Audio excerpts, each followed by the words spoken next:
an amazing night. I know it's a little drizzly and you've been standing here getting wet.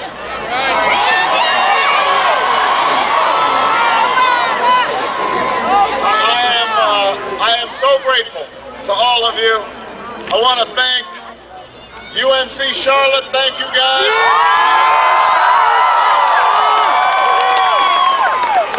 I want to thank North Carolina's next governor, Lieutenant Governor Bev Perdue. I want to thank the next United States Senator from North Carolina, State Senator Kay Hagan. All of the statewide Democratic Party Council of State candidates, two leaders locally who've been incredibly helpful, Charlotte Mayor Pro Tem Susan Burgess and Councilman Anthony Fox. And I'm deeply honored to have a great North Carolinian and supporter, NASCAR pioneer, Junior Johnson. Give it up for Junior. You know, obviously there's a little bit of a bittersweet time for me. We have had a remarkable campaign. And, you know, when we started 21 months ago, I didn't know how it would turn out. And no matter what happens tomorrow, I'm going to feel good about how it's turned out because all of you have created this incredible campaign.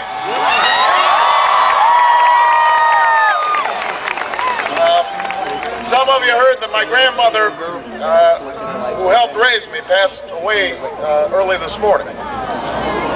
And look, she has gone home.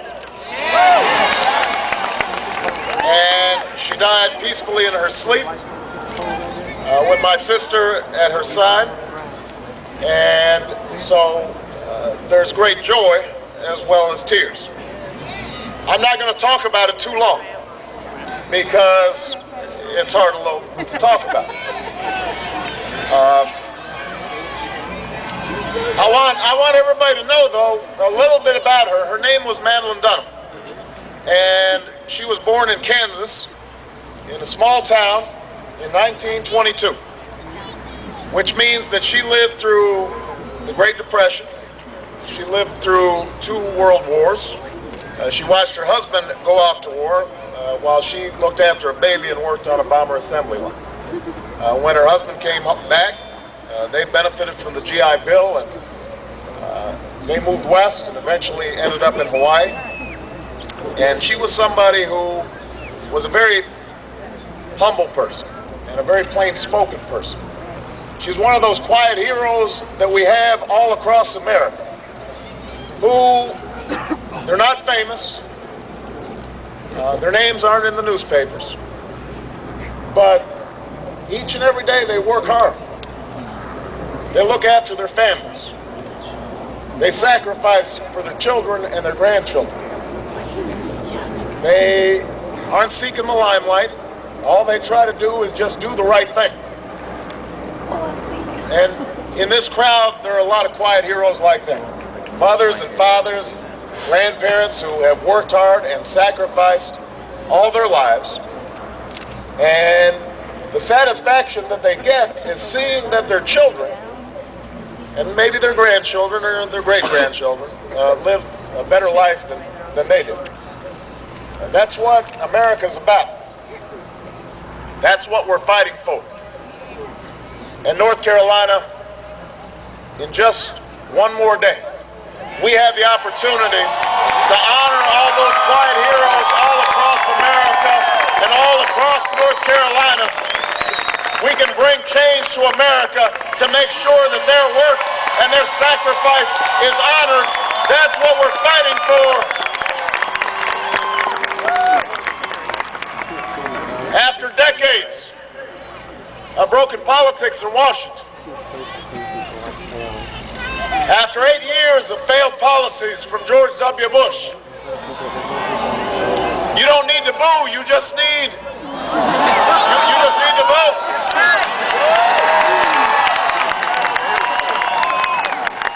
After 21 months of a campaign that has taken us from the rocky coast of Maine to the sunshine of California. We are one day away from changing America. One day.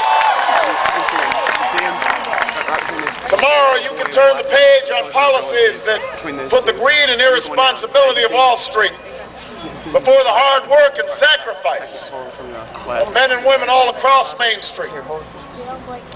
Tomorrow you can choose policies that invest in our middle class and create new jobs and grow this economy so that everybody has a chance to succeed, from the CEO to the secretary and the janitor, from the factory owner to the men and women who work on the factory floor. Tomorrow you can put an end to the politics that would divide a nation just to win an election, that tries to pit region against region or city against town, Republican against Democrat, that asks us to fear at a time when we need hope. Tomorrow, at this defining moment in history, you can give this country the change that we need. You can do this right here in North Carolina.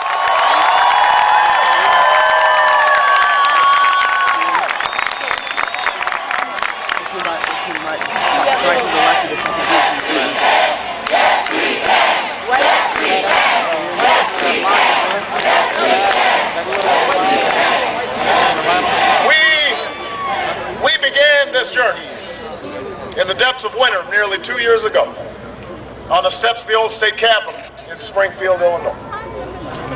And back then we didn't have a lot of money and we didn't have many endorsements.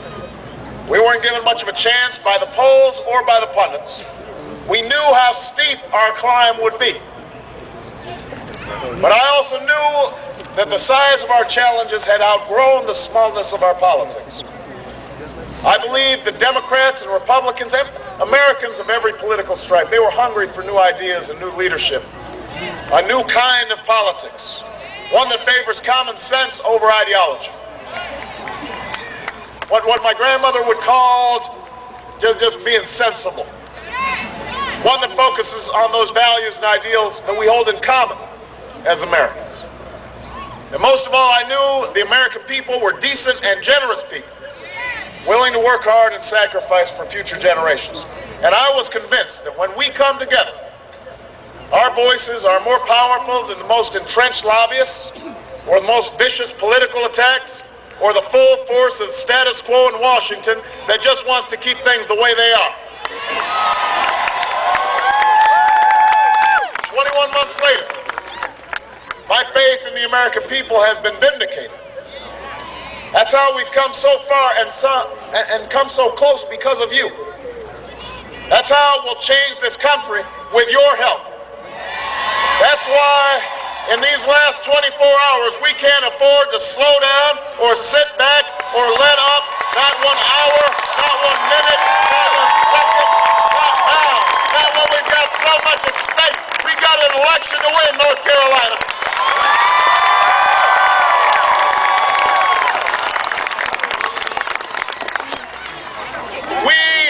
We are in the middle of the worst economic crisis since the Great Depression.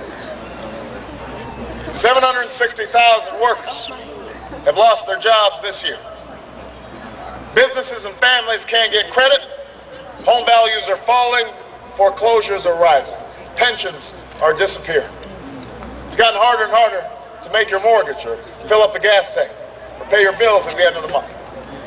Young people here are wondering what their future holds, whether they're going to be able to match the life that their parents built for themselves. At this moment, the last thing we can afford is 4 more years of the tired,